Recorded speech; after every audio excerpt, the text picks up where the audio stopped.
আন্দোলন শুরু করেছেন তখনও আমরা এক দফার আন্দোলনে ছিলাম এবং যেদিন 5ই আগস্ট গণ অভ্যুত্থান হয়েছে সেদিনও কিন্তু আমাদের এক দফার আন্দোলন ছিল, যার কারণে হাজার হাজার মানুষের আত্মত্যাগের মধ্য দিয়ে যে লড়াইয়ের আমরা দীর্ঘ দিন যাবৎ আমরা কাজ করে 5ই অক্টোবর পর্যন্ত এসেছি। রাজনৈতিক দলগুলো যদি আপনাদের বিরুদ্ধে অবস্থান নেয়, সমস্ত রাজনৈতিক দলের দরকার নেই। বাংলাদেশের প্রধানতম 2-3টা দল যদি এই অন্তর্বর্তীকালীন সরকারের বিরুদ্ধে অবস্থান নেয়, তাহলে আপনারা 3 দিনও ক্ষমতায় টিকে থাকতে পারবেন না। যার কারণে বলবো, শ্রদ্ধা রেখে কথা বলুন, রাজনীতিবিদদের সম্মান করুন এবং আপনারাই বাংলাদেশের এক সময় রাজনীতি করবেন। কারণ আপনারা বাংলাদেশে অনেক রাজনৈতিক দল রয়েছে, এখানে ইসলামপন্থী, ডানপন্থী, বামপন্থী, বিভিন্ন পন্থী রাজনৈতিক দল রয়েছে। তার মধ্যে হঠাৎ করে 5ই আগস্টের পরে কি কারণে রাষ্ট্রীয় পৃষ্ঠপোষকতায় অন্তর্বর্তীকালীন সরকারের সমস্ত সুযোগ সুবিধা নিয়ে, সমস্ত গাড়ি থেকে শুরু করে প্রশাসনকে ব্যবহার করে সারা বাংলাদেশে যেভাবে নতুন রাজনৈতিক দল সৃষ্টির যে উন্মাদনা শুরু হয়েছে, এটা কোনো ভালো লক্ষণ নয়। এজন্য আমরা মনে করি যে বাংলাদেশকে আমরা ক্ষুধা, দারিদ্র এবং বৈষম্যহীন বাংলাদেশ গড়তে চাই। বাংলাদেশের যেই সংস্কার দরকার, এই সংস্কার একদিন, 5 দিন, 1 বছরের নয়। এটা একটা ধারাবাহিক একটা কাজ।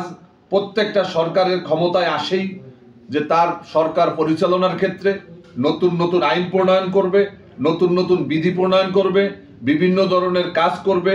রাস্তাঘাট যেমন ভেঙে যায়, তেমনিভাবে সমস্ত যুগোপযোগী আইন কানুন কল থেকে শুরু করে সমস্ত কিছু সময়ের প্রয়োজনে, জনগণের প্রয়োজনে তারা প্রণয়ন করবে। এই অন্তর্বর্তীকালীন যদি সরকার মনে করে যে তারা 2 বছরে সমস্ত সংস্কার করবে, 1 বছরে সমস্ত সংস্কার করবে, এটা গুরুবালি। কেন তারা প্রমাণ করছে বিগত 4 বছরে কি সংস্কার হয়েছে।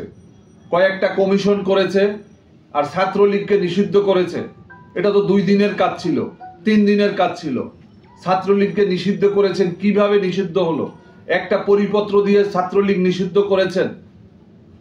এখন এর পরের কাজ কি হবে?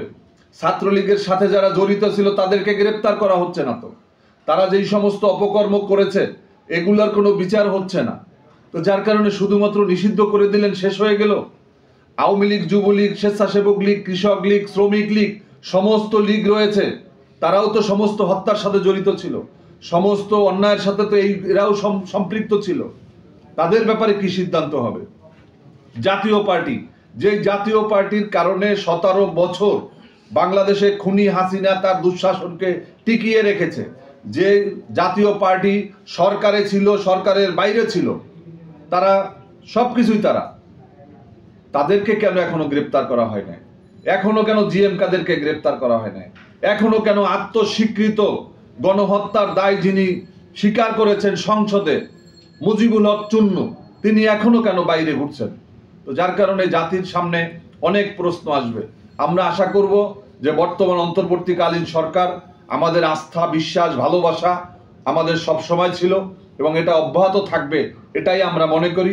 এমন পরিবেশ আপনারা সৃষ্টি করবেন না জাতীয় ঐক্যের ডাক দিয়ে আজকে যেই সমস্ত প্রশ্ন উপদেষ্টারা তুলছেন, এতে জাতীয় ঐক্যে কিন্তু ফাটল ধরবে। যার কারণে আমরা মনে করি যে আজকে হাসিনার যারা প্রেতাত্মা, তাদেরকে অবিলম্বে তাদেরকে গ্রেপ্তার করা উচিত, আইনের আওতায় আনা উচিত এবং বাংলাদেশকে বৈষম্যহীন বাংলাদেশ গড়তে হলে এই আগামী 6 মাসের ভিতরে অন্তর্বর্তীকালীন সরকার কি কি সংস্কার করবে, এই রূপরেখা জাতির সামনে উপস্থাপন করা উচিত। কবে নির্বাচন হবে, এই নির্বাচনের রোডম্যাপ ঘোষণা করা উচিত। তাহলেই কিন্তু একমাত্র সম্ভব। আমরা দেখেছি যে সরকার কিন্তু যখনই বিপদে পড়ে তখনই রাজনৈতিক দলগুলোকে ডাকে। এগুলো কি আমাদের এই উপদেষ্টা নাহিদ সাহেবরা দেখে না?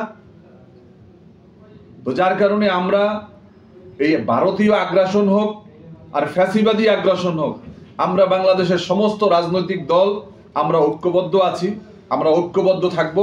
বাংলাদেশে হাসিনা এবং আওয়ামী লীগ আগামী 50 বছরে যেন মাথা তুলে দাঁড়াতে না পারে, এই জন্য বাংলাদেশের সমস্ত রাজনৈতিক দলগুলোকে ঐক্যমত্য হতে হবে, এক কাতারে দাঁড়াতে হবে।